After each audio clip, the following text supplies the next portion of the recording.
My wife is divorcing me. Well, she's trying to pull a fast one on me.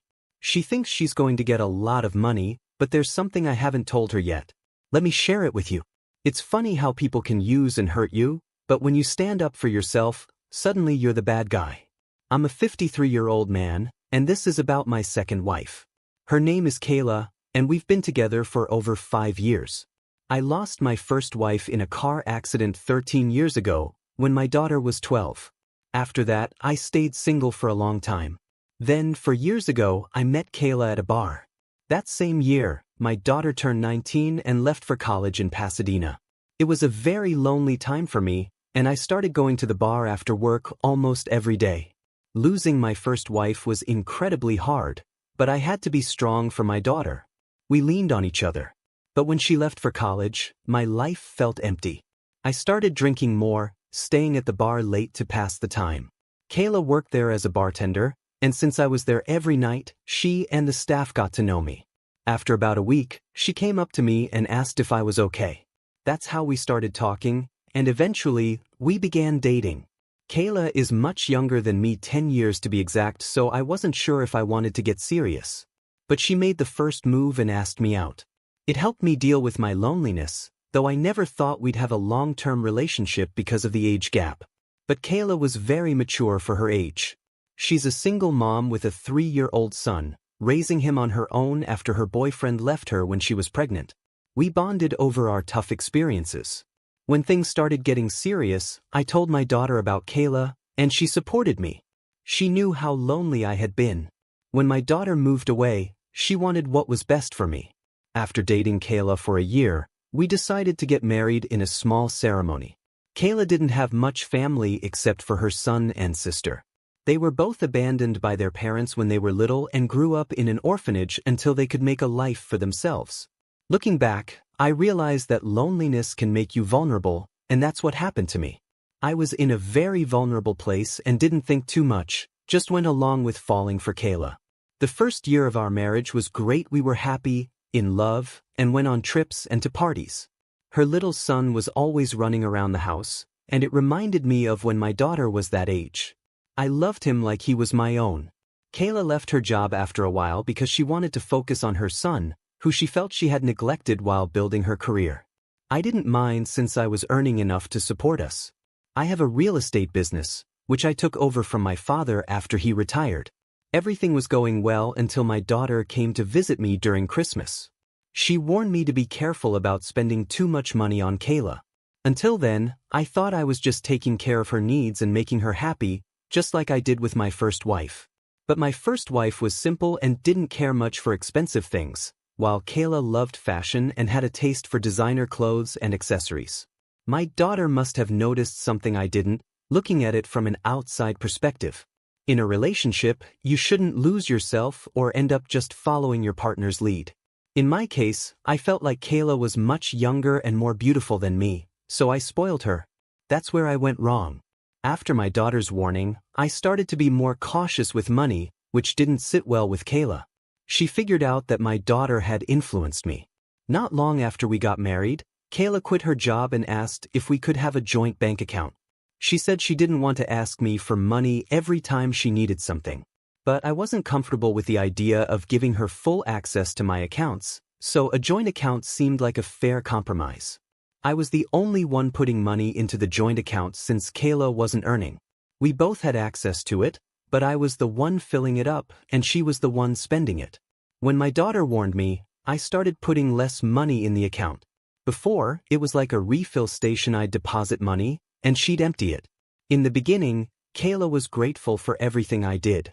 I even moved her son from a public school to a top private school, the same one my daughter attended.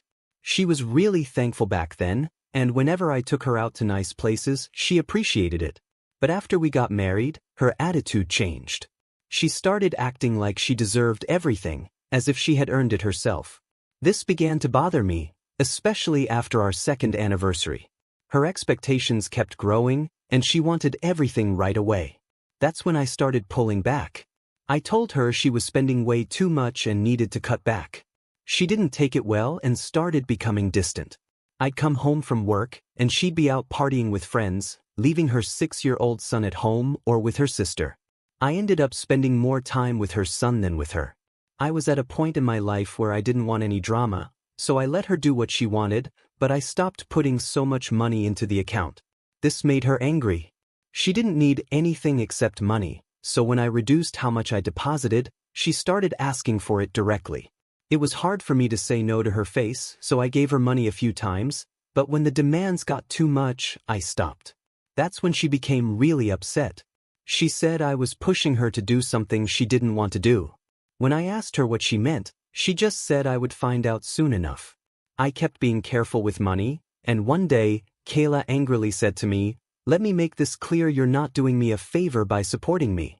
You don't deserve a young, beautiful wife like me, but here I am, so you should be happy and let me do what I want." After saying that, she stormed out of the house and didn't come home that night. I didn't bother to check on her, and when she returned the next day, we both acted distant, keeping our space from each other. While we were still going through this rough patch, one day I came home early and found her in bed with another man. It was someone she had known from the orphanage where she grew up. When I walked in, it was like she wasn't even trying to hide it. The man walked out of my bedroom, buttoning his shirt, looking nervous, but before I could even process what was happening, he was gone. It all happened so fast that I didn't have time to react, and by the time it sank in, he had already left. I'm not someone who gets violent or overreacts in the heat of the moment. Looking back, part of me had always sensed something like this might happen, so when I saw him coming out of my bedroom, I wasn't even surprised. I walked into the room and saw her getting dressed. I didn't yell or raise my voice. I just asked her calmly if she was cheating on me, and she admitted it. I could tell she was trying to provoke me, to get a reaction, but I didn't fall for it. Instead, I calmly asked her to leave. She didn't seem shocked or upset. She didn't argue. It was like she was already expecting this or had planned for it. She started packing her things, and that's when I realized her son wasn't home. I didn't even ask her where he was. She took some of her belongings and left the house. A week later, while I was at home, she came back. I saw her but didn't say anything, just ignored her. She handed me divorce papers and told me that I was suffocating and controlling, and that she needed her freedom. The divorce papers did catch me by surprise. Usually, when someone like her, who had been living off my money, wants a divorce, it means they're planning something big. I had a feeling she was after a lot of money, so I flipped straight to the part about alimony. Sure enough, she was demanding $500,000 from my parents' trust fund. You see, I come from a wealthy family, and my parents had put a few $1,000,000 in a trust for me. Being their only child, Kayla assumed I had access to all that money. That's when I realized her true motive. A few months ago, I was having a conversation with the trust committee about something, and Kayla overheard it. She casually asked me about the trust fund, and I didn't hide anything. I explained it to her, thinking nothing of it since this was early in our marriage. Fast forward to now, when she demanded $500,000 from the trust as part of the divorce. I couldn't help but laugh right in her face. It was obvious she didn't know anything about how the trust worked. I laughed hard, telling her how funny she was for thinking she could get her hands on that money. But instead of backing down, she bit her lip and coldly said she'd do whatever it took to get that money because, in her mind, it already belonged to her. Yeah, that was 5 days ago. I spoke to my lawyer today, and he gave me some things to think about before making any big decisions. One of the points he raised was about Kayla's son. As much as I can't stand her, I don't want her son to suffer because of all this. I'm considering taking responsibility for his education, even though he's not my biological child. I have no issues with him, and I've always cared for him. But I'm still thinking things through, and I'll decide once I get a clearer picture of how the divorce is going to play out. The last few months have been a whirlwind. I've been trying to let everything settle before making any moves. I haven't signed the divorce papers yet, and Kayla seems to think she's in a good position. She believes I'm dragging my feet because I want her back, but she's completely wrong. What she doesn't know is that the trust fund isn't mine to give, it belongs to my daughter. My parents willed the entire fund to her, and I agreed to that a long time ago. I'm making enough from my business to cover my expenses, but Kayla has no clue about any of this. Her lawyer recently approached us, suggesting we settle out of court. He argued that there was no need for a drawn-out legal battle if I would just agree to her demands and finalize the divorce. He even had the nerve to say that since I couldn't provide the lifestyle she deserves, it would be best to give her what's hers and let her move on. I had to laugh again. What exactly is hers? She's entitled to nothing. She deserves nothing. She's been living off my money and acting like it's hers. We didn't give in to their demands and instead decided to take this to court. I didn't bother to burst Kayla's bubble about the trust fund belonging to my daughter. Let her live in her delusions a bit longer. Meanwhile, she's been trying her hardest to make me jealous. Every day she's posting pictures with her new boyfriend, fancy restaurants, spa days, vacations, you name it. It's clear she's using the money from our joint account to fund her little adventures with this guy. But here's the thing, none of this bothers me. It's almost laughable. She's trying so hard to make me react, but I'm not playing her game. All I care about now is protecting my daughter's inheritance and making sure Kayla doesn't get a dime more than what she's legally owed. It's only a matter of time before she realizes she's been living in a fantasy. I had been putting money into the joint account mainly for her son's education, but Kayla chose to spend it on her temporary, flashy lifestyle instead. By the time she had burned through most of it, there wasn't much left, so I let her use it all up. There was no point in closing the account early because half of the money would have gone to her anyway, given the situation. I didn't want to tip her off about my next move, so I stayed quiet and let things play out. When the money was gone, Kayla expected the account to be refilled at the start of the month like usual, but I didn't do it. I let her wait. She messaged me, demanding that I deposit money for her son's school fees and other household expenses, but I ignored her. That's when she turned abusive. She sent angry messages, saying she would make me pay for every penny I was withholding. After her ranting, I went to the bank and closed the joint account due to our ongoing divorce. As soon as she got the notification that the account was closed, she went into a rage, bombarding my phone with abusive messages and voicemails. I saved every single one of them, knowing they could be useful later. I also kept some of her vacation photos with her boyfriend, where she was flaunting herself in a bikini. On the day of our first court hearing, she had the nerve to show up with her drug-addicted boyfriend. I'll get to that in a minute, but when I saw her outside the courthouse, she was all dressed up in expensive clothes, acting like she was just inches away from winning it all. She smirked at me, thinking she was about to take everything I had. Seeing her like that, I couldn't help but feel sorry for her son. She was ruining his life, and people like her shouldn't even have the responsibility of raising a child. They create broken, hollow individuals. When the court session began, my lawyer laid out our case, and the color drained from her face. Her reaction was priceless when my attorney revealed that the trust fund she was after had been willed to my daughter, not to me, and she had no legal claim to it. She quickly pulled her lawyer aside, and they came back with a new set of demands. This time, they asked for my house and a share of my business. To their dismay, both the house and the business also belonged to the trust, which was in my daughter's name. After my first wife passed away, my parents had wisely transferred the ownership of the house and business into the trust, knowing that something like this could happen. My father had warned me that I might be vulnerable and attract women who would try to take advantage of me for money. He was right, and their foresight ended up protecting everything I held dear.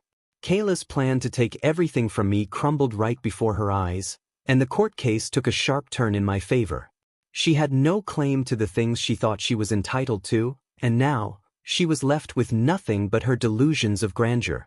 Looking back now, I can see that my parents' warning was spot on. At the time, when they told me I might fall for someone like Kayla, I laughed and said I was too smart to let that happen. Well, they were right. Sometimes people like Kayla, who seem loving and caring, are just pretending, only interested in your money. I don't blame anyone but myself for not seeing through her act.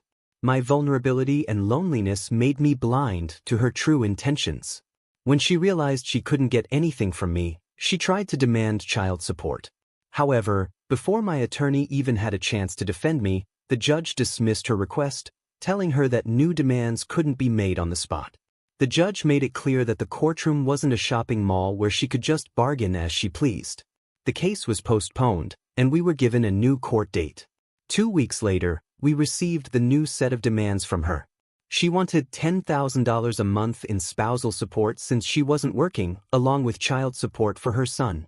If she hadn't wasted the money from our joint account on vacations and flaunting it in my face, I might have considered helping with her son's education. But after seeing how she used the money, I was determined not to agree to any of her demands. My lawyer and I gathered everything we could to prepare for the next court hearing, determined to leave her with nothing. By the time we went back to court, almost a month later, Kayla showed up again, but this time her confidence and glow were dimmed. She knew her chance to take anything from me was slipping away. My lawyer dismantled her claims one by one. The child support demand was the easiest to reject, as the boy wasn't biologically mine. They tried to argue that, as a stepfather, I had some moral obligation, but we pointed out how Kayla had been using the money from our joint account on vacations instead of her son's education. I told the court the same thing, that I had no problem helping with the boy's education, but she was clearly misusing the funds for herself. As for her $10,000 a month request, my attorney presented the evidence of her extravagant vacations with her boyfriend, all funded by my money. We also provided the abusive messages and voicemails she sent when I stopped giving her money. We even filed a case of verbal abuse against her to show how she had manipulated and mistreated me throughout the marriage. It wasn't as easy as it sounds, and there were plenty of legal hurdles to overcome. But in the end, the court dismissed all of Kayla's ridiculous demands. The judge granted the divorce based on her verbal abuse, manipulation, and financial exploitation. She had no claim to my property, no right to child support, and no monthly allowance. The court asked us if we wanted to pursue any further legal actions, but for me, getting out of that toxic marriage was enough. Kayla's plan to take advantage of me had completely failed, and I was finally free from her grasp. Now, I can focus on rebuilding my life and making sure my daughter's future is secure, just like my parents had intended. I thought about suing Kayla for everything she put me through, but in the end, I decided not to. I knew she didn't have anything to pay in compensation anyway. My main goal was to make sure she didn't walk away with a single penny, and I succeeded in that. Winning a case like this, especially against a woman, isn't easy these days, but if you're honest, careful, and hire a good lawyer, it's possible. Now, I'm planning to visit my daughter and spend time away from all this chaos. I hope I can move on soon. This time, I'm not going to repeat the mistake I made with Kayla. I let my loneliness cloud my judgment, but now I'm focusing on ways to keep myself busy and distracted. Marriage is off the table for me forever. If anything else comes up, I'll update you, but otherwise, this is where it ends. Thanks for following my story, and remember, don't make decisions just because you're lonely or desperate to have someone by your side. Hey everyone, I've been lurking around here, and I figured I'd post an update since some new things have come to light. As I mentioned before, my divorce from Kayla is finalized. She was fed up with having to ask me for money and didn't like it when I started saying no, so she thought divorcing me and taking $500,000 from the trust fund was a better option. Well, the joke's on her, she didn't get a single dime. There's something I forgot to mention in my last update about her boyfriend. During the divorce proceedings, I found out that the guy she was fooling around with was actually the father of her son. He had abandoned her when she got pregnant, but once she started flaunting her lavish lifestyle on social media, he came crawling back to her. And of course, she took him back because he's the father of her child. That explains why he was so comfortable hanging out in my house, having fun with her. Turns out I was the other guy all along, while he was the real father of her child. Pretty ironic, huh?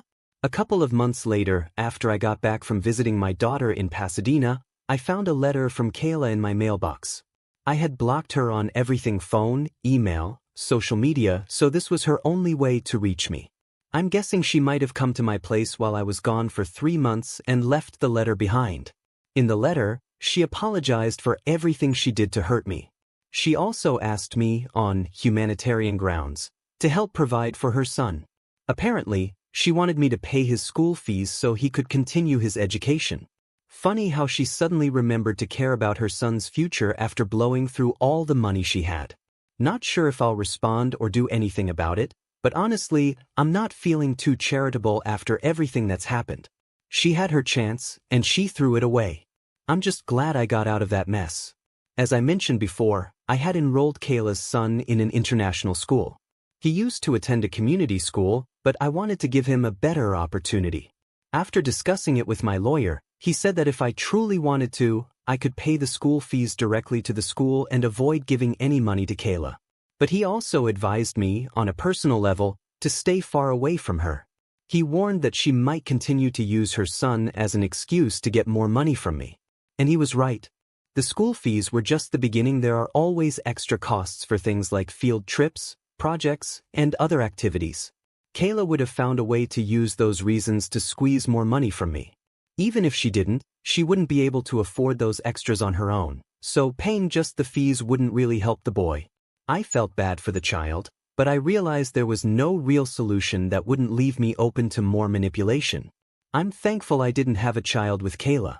That would have made things even worse, and I can only imagine how disastrous that situation would have been. Fortunately, I've been able to move on. In the last 3 months, living with my daughter has helped me a lot. I've started going to the gym regularly and have plans for solo trips to clear my mind and get a new perspective on life. Thank you for following my story, and I hope others can learn from my experience. It's important to keep your vulnerability in check and not let it cloud your judgment. Now, I'd love to hear your thoughts on this whole situation. Some people have said I should have helped the child go to a better school, but many others argue that since he's not my son, it's not my responsibility. I agree that it's a tough environment for him, but it's not my job to fix it. What do you think? This whole situation has been a wild ride, and I can't help but be amazed at the audacity of some people. By the way, if you enjoy stories like this and want to stay involved, you can support me by dropping a comment, giving a like, and subscribing. I post daily, so I'll see you tomorrow. Remember, it's always cool to be kind.